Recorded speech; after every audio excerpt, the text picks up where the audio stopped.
এমন একটা টিম যারা শুরুর 2টা ওয়ার্ল্ড কাপ উইন করেছে, এমন একটা টিম যারা পুরো 90 দশকের পুরোটা সময় শাসন করেছে, এমন একটা টিম যারা আইসিসির প্রত্যেকটা ট্রফি উইন করেছে। অপরাজিত, বিধ্বংসী, ভয়ঙ্কর বলা ওয়েস্ট ইন্ডিজের সেই টিম যাদেরকে প্রত্যেকটা টিম ভয় পেত, যাদের সাথে কেউ কখনো ম্যাচ খেলতেই চাইতো না। What was the mindset? I'm the man. সেই টিমেরই আজকে বেহাল দশা। সেই ভয়ঙ্কর টিমটাই আজকে ভেঙে চুরমার হয়ে যাচ্ছে। এতটাই ভয়ঙ্কর অবস্থা যে সেই টিমের প্লেয়াররা ন্যাশনাল টিমের ডিউটি বাদ দিয়ে আইপিএল বা এমন ফ্র্যাঞ্চাইজি টুর্নামেন্টগুলো খেলার দিকে বেশি ফোকাস করছে। আর এটার প্রতিদানও তারা পাচ্ছে। তাদের টিম আইসিসি টুর্নামেন্টের জন্য কোয়ালিফাই পর্যন্ত করতে পারছে না, কিন্তু অন্যদিকে তাদের ভয়ঙ্কর প্লেয়াররা বিভিন্ন ফ্র্যাঞ্চাইজিতে নিজেদের টিমগুলোকে চ্যাম্পিয়ন করার জন্য কঠোর পরিশ্রম করে যাচ্ছে। এই টিমের সাথে এমনও একবার হয়েছিল যে এই টিমের বোর্ড আর প্লেয়ারদের মধ্যে এমন একটা দ্বন্দ্ব হয়েছিল যেটার জন্য টিমটা ভেঙে চুরমার হয়ে গিয়েছিল। এখন আমাদের আজকের ভিডিওতে আমরা জানবো যে আসলে ওয়েস্ট ইন্ডিজের এই ডাউনফলের জন্য ওয়েস্ট ইন্ডিজের প্লেয়াররা, মানে যারা বিভিন্ন লিগে খেলে বেড়ায়, সেখানে পাওয়া টাকার ফেমই দায়ী, নাকি এই সমস্ত কিছুর পেছনে ওয়েস্ট ইন্ডিজ ক্রিকেট বোর্ডই দায়ী। বাকি ক্রিকেট নেশনের মতো ওয়েস্ট ইন্ডিজেও ক্রিকেটের আবির্ভাব হয়েছিল ব্রিটিশ কলোনাইজেশনের মাধ্যমে। আর দেখতে দেখতে ক্যারিবিয়ান লোকালরা ক্রিকেটকে এতটা সুন্দর করে অ্যাডপ্ট করে নিয়েছিল যে 1950 সালের মধ্যে ক্রিকেট ওয়েস্ট ইন্ডিজে খুবই পপুলার একটা গেম হয়ে গিয়েছিল। একটু ফাস্ট ফরওয়ার্ড করে 1975-এ যাওয়া যাক। ওয়েস্ট ইন্ডিজের ইয়াং একটা টিম যারা কিনা প্রথমবারের মতো ওয়ার্ল্ড কাপ খেলার জন্য ইংল্যান্ডে যায়। এই প্রথম বিশ্বকাপে তারা ছিল সবচেয়ে বেশি ফেভারিট আর ওয়ার্ল্ড কাপ জয়ের জন্য সবচেয়ে ক্যাপেবল একটা টিম। আর তারা কাউকে তেমন কোনো হতাশাও দেয়নি, তারা কোনো বাধা ছাড়াই সেই ওয়ার্ল্ড কাপটা নিজেদের নামে করে নিয়েছিল।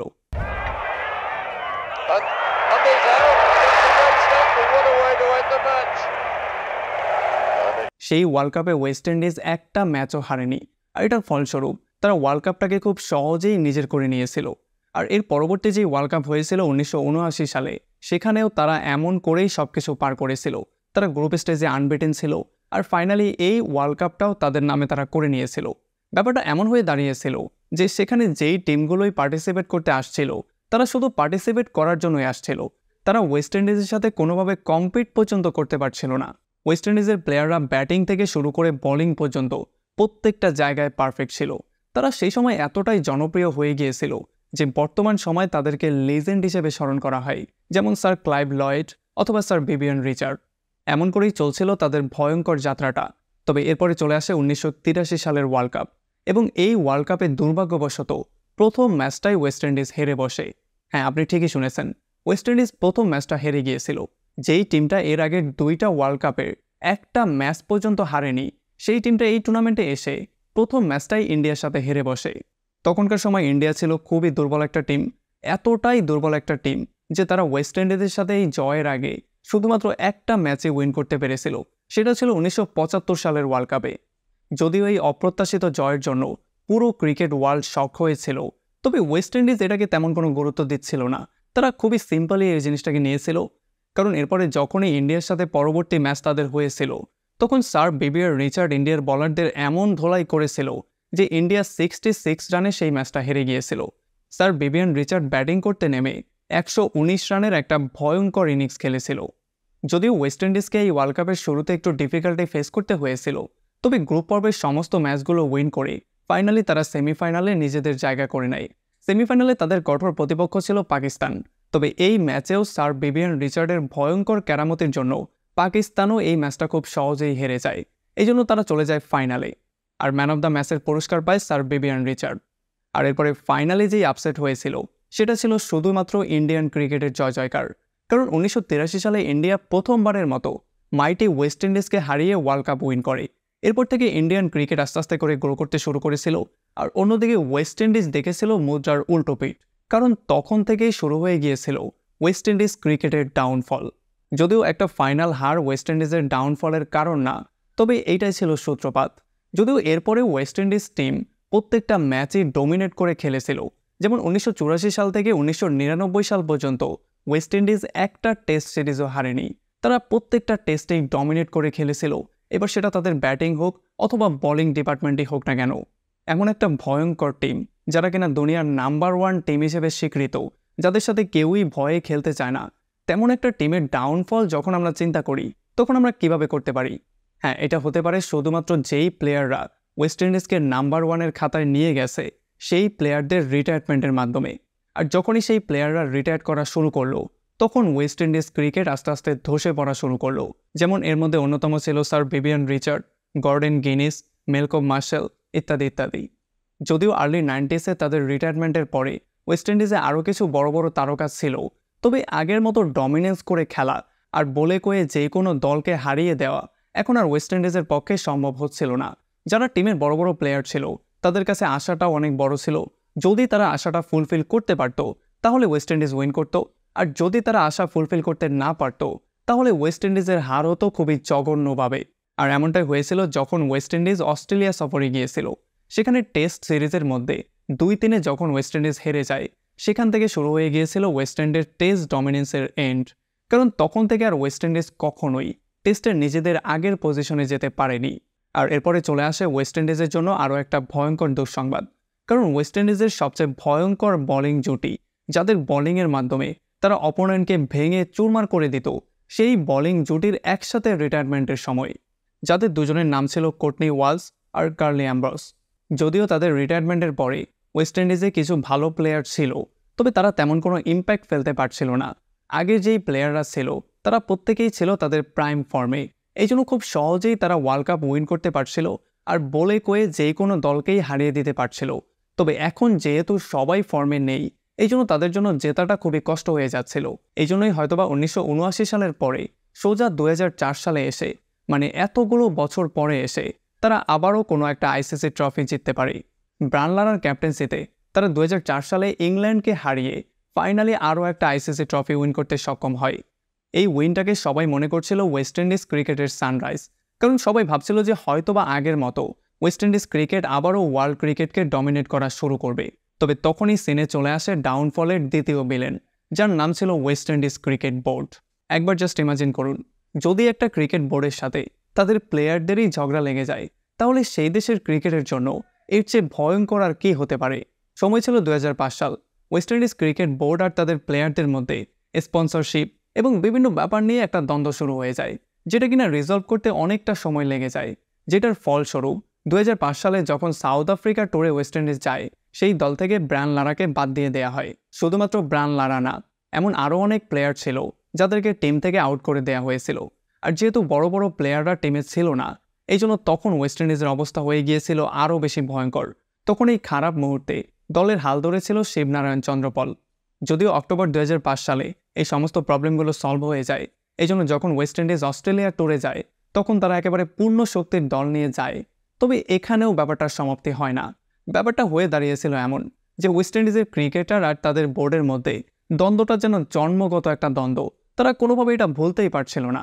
এরপরে 2009 সালে বোর্ডের থেকে কম টাকা পাওয়ার জন্য আর তাদের কন্ট্রাক্টের বিভিন্ন ঝামেলার জন্য ওয়েস্ট ইন্ডিজের প্রত্যেকটা স্টার প্লেয়ার বাংলাদেশ ট্যুরে আসার জন্য না করে দেয় আর চ্যাম্পিয়ন্স ট্রফি খেলার জন্যও পুরোপুরি না করে দেয়। যদিও এটার জন্য ওয়েস্ট ইন্ডিজ ক্রিকেট বোর্ডের একটা বিশাল বড় লোকসান হয়ে গিয়েছিল, তবে এরপরও ওয়েস্ট ইন্ডিজ ক্রিকেট বোর্ড থামছিলই না। 2012 সালে এই ব্যাপারটা তারা আবারও চালু করে দেয়। রামনারায়ণ সারবান, যে কিনা ওয়েস্ট ইন্ডিজ টিমের হয়ে তার লাস্ট ওডিআইটা খেলেছিল জুন 2011 সালে, সে তার কেসটা বোর্ডের বিরুদ্ধে উইন করে ফেলে। আসলে হয়েছিল এটা, West Indies cricket board Ramnarayan সারবানকে ফিটনেস ইস্যুর জন্য বাদ দিয়ে দিয়েছিল। তবে সে সম্পূর্ণ ফিট ছিল আর সে খেলতেও চাইছিল। তবে তখন বোর্ড থেকে আবার কিছু কমেন্ট পাস করে দেওয়া হয়েছিল আর এই ব্যাপারগুলোর জন্য সে গিয়ে মামলা করেছিল। পরবর্তীতে সে সেই মামলাটা উইনও করেছিল। আর যেহেতু বোর্ড হেরে গিয়েছিল, এই জন্য জরিমানা হিসেবে তাকে $1,61,000 দিতে হয়েছিল। কিন্তু এই সব কিছুর লিমিটটা ক্রস করেছিল তখন যখন 2014 সালে ওয়েস্ট ইন্ডিজ ক্রিকেট বোর্ড আর প্লেয়ার অ্যাসোসিয়েশনের মধ্যে একটা ভয়ঙ্কর ঝামেলা শুরু হয়ে গিয়েছিল। আসলে এই পুরো ঝামেলাটা হয়েছিল বোর্ডের কন্ট্রাক্ট নিয়ে। কারণ বোর্ড যেই স্যালারি দিচ্ছিল প্লেয়ারদেরকে, প্লেয়ার অ্যাসোসিয়েশন এই ব্যাপারটা মানতেই পারছিল না। তারা স্যালারি বাড়াতে বলছিল, তবে বোর্ড এটা কোনোভাবেই করতে চাইছিল না। আর এই জন্য এটার অ্যাকশন হিসেবে তখন ওয়েস্ট ইন্ডিজ ভারত ট্যুরে ছিল, সেই ট্যুরটাকে ওয়েস্ট ইন্ডিজ মাঝখানেই ক্যান্সেল করে দেয়, যেটা কিনা সবার জন্য পুরোপুরি শকিং ছিল। কারণ ওয়েস্ট ইন্ডিজ ক্রিকেট বোর্ড এখন পুরো অ্যাকশন নেওয়া শুরু করে দিয়েছিল। আর এই অ্যাকশনের জন্য আর এত কন্ট্রোভার্সির জন্য শুধুমাত্র প্লেয়ার বা তাদের ক্ষতি হচ্ছিল ব্যাপারটা এমনও না, বিভিন্ন বোর্ডের সাথেও তাদের সম্পর্ক অনেকটা খারাপ হয়ে যাচ্ছিল। এই ট্যুরটা মাঝখানে ক্যান্সেল করার জন্য ভারতের ক্রিকেট বোর্ডের অনেক বড় একটা লস হয়ে গিয়েছিল। কারণ সেই ট্যুরটা ছিল 5টা ওয়ানডে আর একটা টি-20-র জন্য, যেখানে 4টা ওয়ানডে খেলার পরেই এই ট্যুরটাকে ক্যান্সেল করে দেওয়া হয়েছিল। এটার জন্য ভারতের যেই বিশাল বড় লসটা হয়েছিল, এটার জন্য ভারতও তাদের উপরে প্রচণ্ড রাগ করেছিল। তবে তবুও ওয়েস্ট ইন্ডিজ ক্রিকেট বোর্ডের হুঁশ হচ্ছিল না। আসলে তাদের মধ্যে ঝামেলাটা এতটাই বেড়ে গিয়েছিল যে কম টাকা পাওয়ার জন্য ওয়েস্ট ইন্ডিজের বিভিন্ন প্লেয়াররা কন্ট্রাক্টে চুক্তি করতেই না করে দিচ্ছিল। তারা প্রত্যেকটা চুক্তিকে ক্যান্সেল করছিল। আর যেহেতু তাদের বোর্ডই তাদের সাথে এই কাজটা করেছে, এই জন্য তারা সিদ্ধান্ত নিয়েছিল তারা আর দেশের জন্য খেলবে না। এই জন্য আজকাল যদি আপনি ওয়ার্ল্ডের চারপাশে তাকান, তাহলে বিভিন্ন ফ্র্যাঞ্চাইজি লিগগুলোতে আপনি দেখতে পাবেন বেশিরভাগ ওয়েস্ট ইন্ডিজের বড় বড় তারকা ক্রিকেটাররা খেলে। কিন্তু যদি তাদের ন্যাশনাল টিমের দিকে তাকান, সেখানে আপনি খুব বেশি একটা তারকা প্লেয়ার দেখতে পাবেন না। সেখানে খুবই নতুন নতুন প্লেয়ারদেরকে জায়গা দেওয়া হচ্ছে। আর এটার জন্য শুধু যে বোর্ডের ক্ষতি হচ্ছিল ব্যাপারটা এমনটা না, এটার জন্য শুরু হয়ে গিয়েছিল ওয়েস্ট ইন্ডিজ ক্রিকেটের ডাউনফল। এরপরে পরের বছর মানে 2015 সালে ওয়েস্ট ইন্ডিজের প্রত্যেকটা স্টার প্লেয়ার নিজেদেরকে টেস্টের জন্য আনঅ্যাভেলেবেল করে দেয়। এই জন্য বোর্ড পরে আরও একটা মহা বিপদে, কারণ এখন তারা কোনোভাবেই কিছু কন্ট্রোল করতে পারছিল না। আর এই ব্যাপারটা আস্তে আস্তে করে ঘোলা হয়ে যাচ্ছিল, ক্রিকেট বোর্ডের জন্য পানি নাকের উপরে চলে যাচ্ছিল।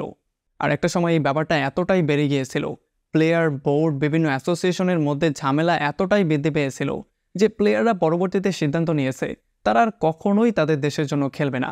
এই জন্যই বিভিন্ন ফ্র্যাঞ্চাইজি লিগগুলোতে এখন ওয়েস্ট ইন্ডিজ প্লেয়াররা তাদের ঘাঁটি বানিয়ে নিয়েছে। আর মনে হয় তাদের দেশটাকে তারা ভুলেই গেছে। সেই ওয়েস্ট ইন্ডিজ টিম যারা কিনা একটা সময় বলে কয়ে প্রত্যেকটা টিমকে হারিয়ে দিত, যারা কিনা টানা 2টা ওয়ার্ল্ড কাপ উইন করেছে, সেই ওয়েস্ট ইন্ডিজ টিম এখন পাত্তাই পায় না। 2017 সালের চ্যাম্পিয়ন্স ট্রফি, 2022 সালের টি-20 ওয়ার্ল্ড কাপ, এমনকি 2023 সালের ওডিআই ওয়ার্ল্ড কাপে পর্যন্ত সেই ওয়েস্ট ইন্ডিজ কোয়ালিফাই পর্যন্ত করতে পারেনি।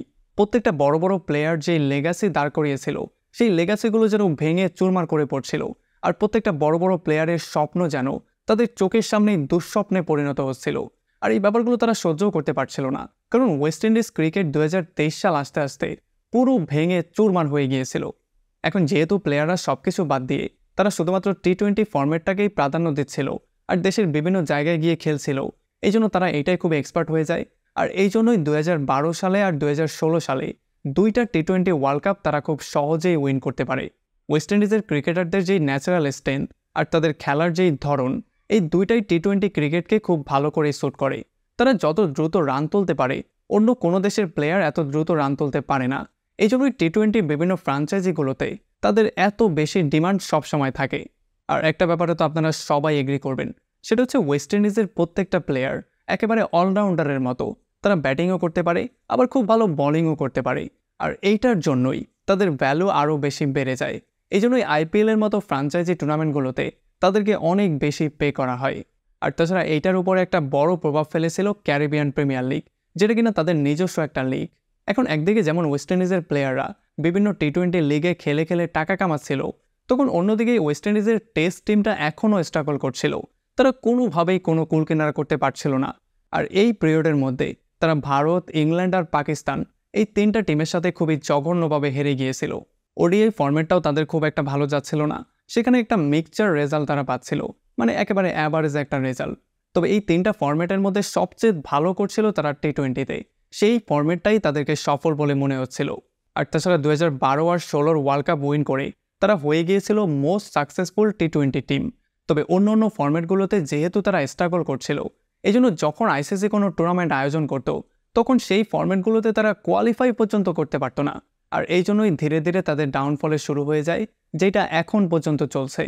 একসময়ের সবচেয়ে ভয়ঙ্কর টিম, যেই টিমটা প্রত্যেকটা টিমকে বলে কয়ে হারিয়ে দিত, যাদের সাথে খেলতে সবাই প্রচণ্ড ভয় পেত, যাদের বোলিংয়ের অ্যাগ্রেশন দেখে সবাই ভয় পেত, সেই টিমটার আজকে এই অবস্থা।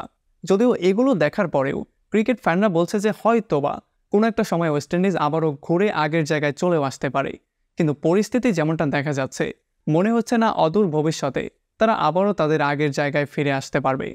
তবে 2024 সালে মানে বর্তমান সময়ে যেই টি-20 ওয়ার্ল্ড কাপটা চলছে, সেটার হোস্ট কান্ট্রি হচ্ছে ওয়েস্ট ইন্ডিজ আর ইউএসএ। তার মানে ওয়েস্ট ইন্ডিজ এটার মধ্যে অটোমেটিকলি খেলার একটা সুযোগ পেয়েছে। এখন আপনি আমাকে কমেন্ট করে জানান যে টি-20 ওয়ার্ল্ড কাপ উইন করার জন্য ওয়েস্ট ইন্ডিজের হাতে কত % সম্ভাবনা আছে।